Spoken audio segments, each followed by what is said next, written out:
Hi everyone, welcome to sleepy classes. स्वागत है आप सबका मेन डे सीरीज़ में। आज हम एनवायरनमेंट का एक क्वेश्चन डिस्कस करेंगे। The question is regarding the carbon tax. So the question is what do you mean by carbon tax, right? And do you think it is regressive in nature? Regressive का मतलब क्या है कि it effects the poor more than the rich comment, right? So this is the question.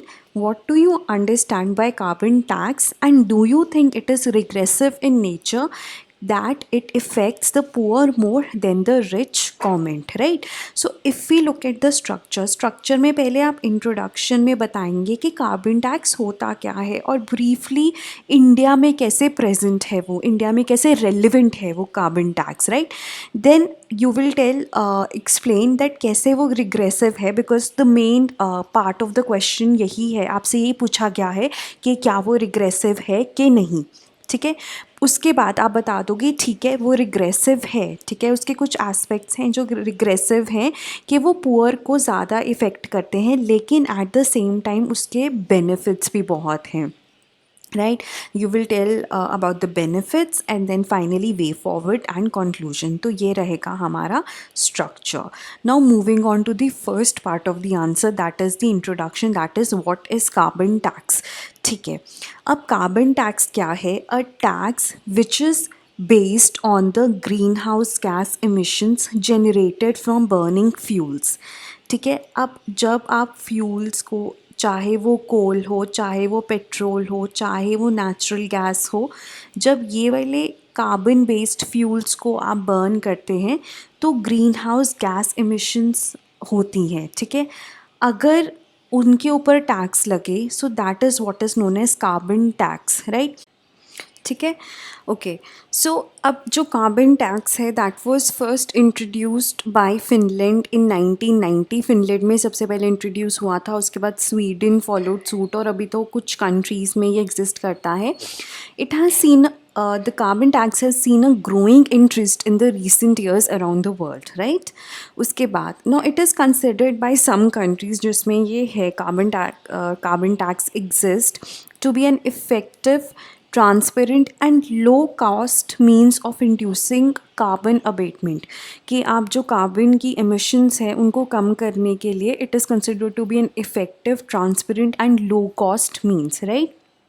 Okay, now the burning of the carbon based fuels, it contributes to the greenhouse effect by the release of the greenhouse gases, and these greenhouse gases they cause global warming and eventually climate change, है ना?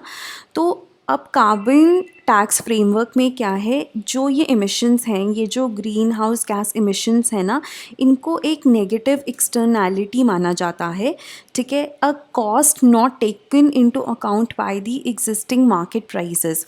अब let's say आपने कोई भी car, you are an auto manufacturer और आप car produce कर रहे हो, है ना? तो आप उसकी प्रोडक्शन कॉस्ट में, आप उसकी कॉस्ट में you are not including this negative externality, कि आप उसकी कॉस्ट में ये नहीं इंक्लूड कर रहे हो कि इवेंचुअली जो ये ग्रीन हाउस गैसेस को इमिट करेगी और वो जो ग्लोबल वार्मिंग कॉज करेंगी उससे क्या इम्पैक्ट होंगे इन्वायरमेंट के हेल्थ पे, उनकी कोई कॉस्ट होगी जिसको हम सोशल कॉस्ट ऑफ कार्बन के नाम से भी जानते हैं, ठीक है? ये जो कॉस्ट ऑफ कार्बन है that is not taken into the production cost of the vehicle, है ना? सो इसको हम एक नेगेटिव एक्सटर्नैलिटी कहते हैं कि ये नहीं ली जाती है. So hence the concept of carbon tax, कि इस एक्सटर्नैलिटी को इंटरनलाइज करने के लिए हम कार्बन टैक्स लगा दें व्हीकल्स पे, ठीक है? That is how the role of carbon tax comes into the play. तो जो कार्बन टैक्स है it seeks to internalize that cost, ठीक है? ये जो कॉस्ट है इसको इंटरनलाइज करता है, and at the same time it nudges the market away from coal, oil and natural gas. जब आप कार्बन टैक्स लगा दोगी उसकी कॉस्ट बढ़ जाएगी, ठीक है? उसके दो फ़ायदे हैं. एक तो आपने कॉस्ट है जो इम्पैक्ट्स होंगे because of the emissions, be it environmental be it health, उसको एक तो कंसिड्रेशन में ले लिया, है ना? And at the same same time क्योंकि कॉस्ट बढ़ गई तो जो मार्केट हैं, जो बायर्स हैं, they will be they will be seeking better cheaper alternatives, है ना. So they will be moving away from the these carbon based fuels, right. So it is in a way nudging the market away from coal, oil and natural gas. So I've just explained this negative externality with the example of a vehicle with the help of a car. ठीक है. Okay, अगर हम India में बात करें, देखो India में ना, India does not have a D jure carbon tax, मतलब हमारी लीगली कोई कार्बन टैक्स नहीं है, लेकिन हमारे में we have a de facto carbon tax. ठीक है. डी फैक्टो कार्बन टैक्स कैसे है कि जैसे हमने जो गवर्नमेंट है ना, they have launched a national clean energy fund. ठीक है. अब इसके तहत गवर्नमेंट इम्पोज करता है क्लीन एनर्जी सेस को on coal which is produced in India as well as imported. ठीक है. जब ये लॉन्च किया था गवर्नमेंट ने NCEF के नाम से, तो ये 50 रुपये पर टन था. ठीक है. अब it has been increase to 400 rupees per ton. ठीक है. अब ये जो कार्बन टैक्स है, इसको हम ये लीगली एक कार्बन टैक्स नहीं है ना, लीगली हम इसको कार्बन टैक्स नहीं कह सकते, लेकिन एक तरह से ये डी फैक्टो है, क्योंकि अगर आप कोल के ऊपर टैक्स लगा रहे हो एंड दैट इज़ इन अ वे आपको डिसइंसेंटिवाइज कर रहा है टू यूज़ कोल, क्योंकि आप 400 रुपीज़ पर टन अगर सेस लगा रहे हो. ठीक है. So that is a very big amount, that is approximately 20% of the cost. ठीक है. तो बहुत ज़्यादा टैक्स लग रहा है, तो you are moving you are more incentivized to move away from the coal. ठीक है. बट एकदम अगर हम फेस वैल्यू पे देखें तो गवर्नमेंट ये नहीं कह रही है कि वो कार्बन टैक्स लगा रही है, लेकिन जो उसने लगाया है दैट इज़ वेरी सिमिलर और बाय फैक्ट अ कार्बन टैक्स ओनली. ठीक है. सो इसका एक एग्जांपल ये है नेशनल क्लीन एनर्जी फंड, जिसके तहत कोल क्लीन एनर्जी सेस लग रहा है सिंस 2010.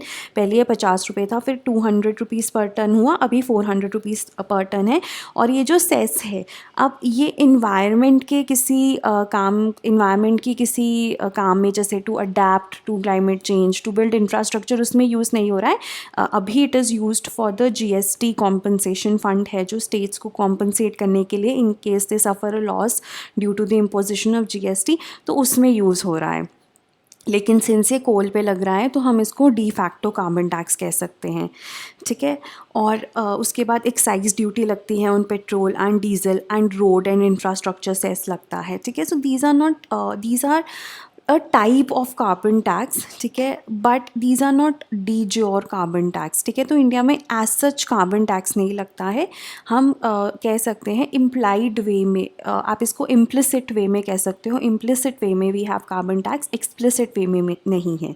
ठीक है. सो जो रोड और इंफ्रास्ट्रक्चर सेस है, it is also consider to be one type of carbon tax where by taxes imposed on the fossil fuel is to be use to develop the infrastructure. Right. अब it is regressive, उसके हम कुछ examples देंगे कि हाँ कैसे हमें लगता है कि कार्बन टैक्स रिग्रेसिव है.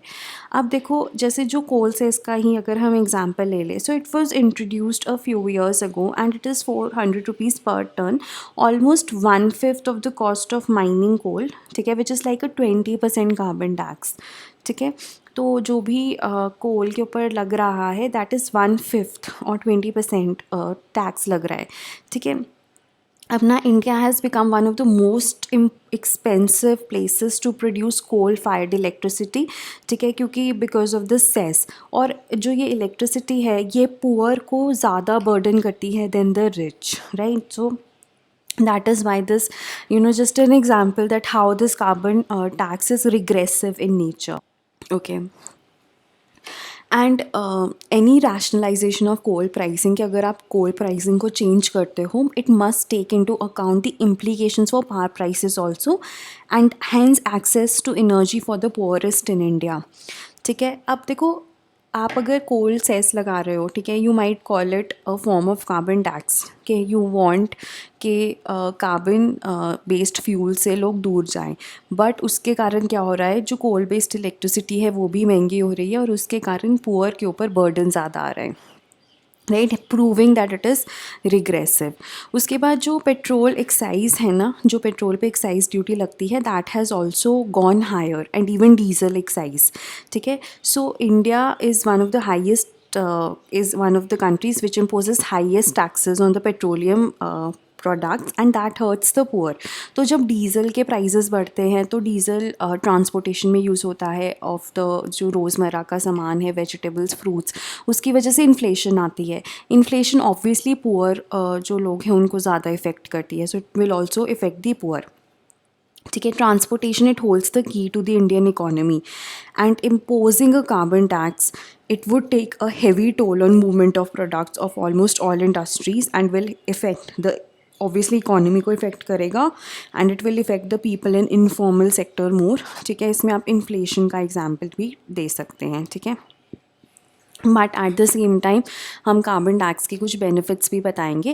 देखो, बेनिफिट्स में ना ये आता है कि एक तो ये जो इमिशंस हैं ऑब्वियसली रिड्यूस होंगी, क्योंकि इमिशंस रिड्यूस ना ऐसे होती हैं कि जैसे एक तो डायरेक्टली आप कम यूज़ करोगे, जो भी कोल बेस्ड आप फॉसिल फ्यूल्स यूज़ कर रहे हो उनको कम करोगे, बी इट इंडस्ट्रीज़ और व्हीकल्स, क्योंकि महंगा हो रहा है। एट द सेम टाइम आप इन जो एक गवर्नमेंट है या जो इंडस्ट्रीज़ हैं, they also try to move towards energy efficiency. ठीक है, कि जो भी उनके पास एनर्जी के सोर्सेस हैं उनको आप एफिशिएंटली यूज़ करें, ताकि कम से कम यूज़ करें, ताकि उनकी जो कॉस्ट्स हैं वो मिनिमाइज़ हों। ठीक है, so it will obviously decrease the emissions, increase the energy efficiency and it also leads to the increase in the revenue of the government, क्योंकि जो टैक्स है वो फाइनली गवर्नमेंट के पास जा रहा है। उसके बाद जो गवर्नमेंट है उस पैसे को वो यूज़ कर सकती है to further improve the environment. ठीक है, कि इन्वायरमेंटल जो हमारे अडेप्टेशन है लोगों की, कि बेटर अडेप्ट कर पाएँ, जो ग्लोबल वार्मिंग हो रही है, जो इन्वायरमेंटल चेंजेस आ रहे हैं, उस पर इंफ्रास्ट्रक्चर बिल्ड करने में हेल्प कर सकती है, इन्वेस्टमेंट्स बढ़े रिन्यूएबल एनर्जी की तरफ। ठीक है, तो ये बेनिफिट्स हैं। इट स्टिमुलेट्स इनोवेशन, ताकि एनर्जी एफिशिएंसी हो सके। It raises the government revenue. In fact carbon tax is the most basic economic instrument which can be use to price carbon and combat carbon dioxide emissions and correct the negative externalities. अब ना जैसे ये carbon pricing कहते हैं, carbon tax is a type of carbon pricing. ठीक है, तो इसको बहुत बेसिक एग्जाम्पल मानते हैं कार्बन टैक्स को, कार्बन प्राइसिंग का। और एक एग्जाम्पल इसमें कैप एंड ट्रेड का भी आता है, जो मोस्टली हम इंडस्ट्रीज़ में यूज़ करते हैं। ठीक है, it works obviously polluter pays, it works on the principle of polluters pay, कि जो यूज़ कर रहा है, जो पल्यूट कर रहा है वही पे कर रहा है ना। So that is one example. And it helps discourage the use of fossil fuels, because उसके ऊपर टैक्स लग रहा है, and encourage the use of alternative cleaner renewable energy. Right, so अब ये जो प्रिंसिपल है it has been adapted globally and many countries have successfully introduced a carbon tax which started from Finland. Right, उसके बाद ना अब ये जैसे मैंने आपको बताया कि कार्बन प्राइसिंग में ना हम दो चीज़ें लेते हैं, एक कार्बन टैक्स और एक होता है कैप एंड ट्रेड सिस्टम। ठीक है, अब जो ये कार्बन टैक्स है it is considered to be better than cap and trade system. ठीक है, कैप एंड ट्रेड सिस्टम में क्या होता है, जैसे एक इंडस्ट्री है, ठीक है, अब आपने क्या किया, आपने उसके ऊपर कैप लगा दी कि वो इतने ही यूनिट्स ऑफ इमिशंस कर सकता है। लेट्स से वो 100 यूनिट्स इमिशंस कर सकता है, आपने कैप लगा दिया उसके ऊपर, एक इंडस्ट्री के ऊपर। अब अगर उसने 110 कर लिए तो वो जो 10 यूनिट्स एक्स्ट्रा हैं उसने प्रोड्यूस किए, वो उसको किसी और इंडस्ट्री से ख़रीदने पड़ेंगे जिसकी भी कैप 100 यूनिट्स है, लेकिन उसने let's say 90 units he use किए हैं, तो इसके पास 10 एक्स्ट्रा है, तो ये ट्रेड कर लेंगे आपस में। ठीक है, अब इसमें क्या है, अब इसमें जो इंडस्ट्री ज़्यादा प्रोड्यूस कर रही है उसको ऑब्वियसली ख़रीदने पड़ रहे हैं, है ना, अपनी पैसे खर्च करने पड़ रहे हैं, तो ऑब्वियसली वो डिसइंसेंटिवाइज्ड फील कर रही है ज़्यादा इमिशंस प्रोड्यूस करने के लिए। तो नेक्स्ट टाइम वो ऑटोमेटिकली कुछ इनोवेटिव मेजर्स लेकर आएगी कि वो कम इमिशंस करे, और जो 90 कर रही है उसको इंसेंटिव है कि उसके पास पैसे आएंगे, क्योंकि वो अपनी 10 यूनिट्स को बेच सकती है, तो it can earn extra money. ठीक है, so this is the cap and trade system. लेकिन जो कार्बन टैक्स है ना उसको थोड़ा बेटर माना जाता है, ठीक है। अब देखो firms they are required to buy permits if they pollute more than the prescribed limit. Like I said कि अगर प्रिस्क्राइब्ड लिमिट 100 यूनिट है और उन्होंने 110 प्रोड्यूस कर दिया, ज़्यादा प्रोड्यूस कर दिया, तो उनको ख़रीदने पड़ेंगे। एंड अगर कम प्रोड्यूस किया, जैसे एक फर्म ने 90 प्रोड्यूस किया था, तो वो बेच सकते हैं, ठीक है। अब देखो कार्बन टैक्स के कुछ एडवांटेजेस हैं, क्योंकि ना कार्बन टैक्स को सिंपल कहा जाता है कि अब जैसे आपने कुछ ख़रीदा, जैसे आपने लेट्स से पेट्रोल ख़रीदा, आप पेट्रोल में ही कार्बन टैक्स जुड़ा हुआ है, तो आप सिंपली पैसे दे दो, ठीक है। कैप एंड ट्रेड के ऊपर आपको नज़र रखनी पड़ेगी, ठीक है, एंड ऑल दोज थिंग्स, तो वो नहीं होगा, ठीक है। उसके बाद अफोर्डेबिलिटी, उसके बाद रेवेन्यू रिसाइकलिंग। रेवेन्यू रिसाइकलिंग होती है कि जो कार्बन टैक्स के थ्रू गवर्नमेंट के पास पैसा आता है वो गवर्नमेंट वापस इन्वेस्ट कर सकती है, इम्प्रूव इंफ्रास्ट्रक्चर इम्प्रूव कर सकती है, रिन्यूएबल एनर्जी में उसको इन्वेस्ट कर सकती है, तो रेवेन्यू रिसाइकलिंग हो सकती है। कैप एंड ट्रेड में ये नहीं हो सकता, क्योंकि ट्रेड तो आपस में इंडस्ट्रीज़ कर रही हैं, तो उसमें रेवेन्यू रिसाइकलिंग नहीं होती। एंड प्रेडिक्टेबिलिटी, जैसे कार्बन टैक्स में प्रेडिक्टेबिलिटी होती है, ठीक है। तो इन सब कारणों की वजह से जो कार्बन टैक्स है वो बेटर है कैप एंड ट्रेड से। Like because we are attempting a question on carbon tax, तो आपको इसी के बेनिफिट्स लिखने हैं, ठीक है। उसके बाद जो टैक्स है, इट हैज़ प्राइस सर्टेनिटी, आपको पता है इतना ही टैक्स लगेगा, ट्रांसपेरेंट है ना, कि इतना टैक्स देना ही देना है। And it focuses on direct response as it checks unintended incidents of certain taxes on labour and capital, ठीक है। सो ये भी है, leading to employment generation, increased output and productivity, ठीक है, क्योंकि आप कम यूज़ करोगे तो प्रोडक्टिविटी और आउटपुट भी बढ़ेगा। तो इसलिए माना जाता है कि जो कार्बन टैक्स है that is better than cap and trade. And both of these are examples of carbon pricing, कि जो ये इमिशंस हैं जो प्रोड्यूस होती हैं कार्बन बेस्ड फ्यूल्स के, कि आप कार्बन बेस्ड फ्यूल्स पे कुछ प्राइस लगाओ, कुछ उनको टैक्स करो बिकॉज ऑफ दीज एक्सटर्नैलिटीज़, ताकि ये एक्सटर्नैलिटीज़ हम कम कर सकें, ठीक है। So these are the benefits of carbon tax. So obviously अगर हम बात करें वे फॉरवर्ड में, कि carbon tax can easily be an effective policy instrument, ठीक है, in reducing different local pollutants as well as achieving INTC's targets for India. और ये जो टैक्स है ये सब्स्टिट्यूट करना चाहिए क्लीन एनवायरनमेंट सेस को, which serves little to no purpose, because वो तो GST में सब्स्यूम हो जाता है। जो ये टैक्स प्रोसीड्स हैं they can be used to subsidise clean fuels and fuels used in the agriculture sector, electric vehicles को प्रमोट करने के लिए through subsidy, improve public transport, build infrastructure, इन सब में हम यूज़ कर सकते हैं। You know one thing that you need to know is that carbon tax is not directly applied, जैसे कि मैंने बताया डी फैक्टो है, डी ज्योर नहीं है। और अगर हम कार्बन टैक्स लगाएंगे सो ऑब्वियसली पेरिस अग्रीमेंट, जैसे कि बताया, NDCs को हम अचीव कर सकते हैं, ठीक है। And it will also strengthen the global response to the threat of climate change by keeping the global temperature rise well below 2 degree Celsius, ठीक है। So that is why carbon tax is a very very important thing, and it is about time कि ये de facto से de jure हो जाए, उससे awareness भी आएगी लोगों में, है ना, बहुत सारे मल्टीपल लेवल्स पे बेनिफिशियल होगा, ठीक है। So that is all about today, thank you.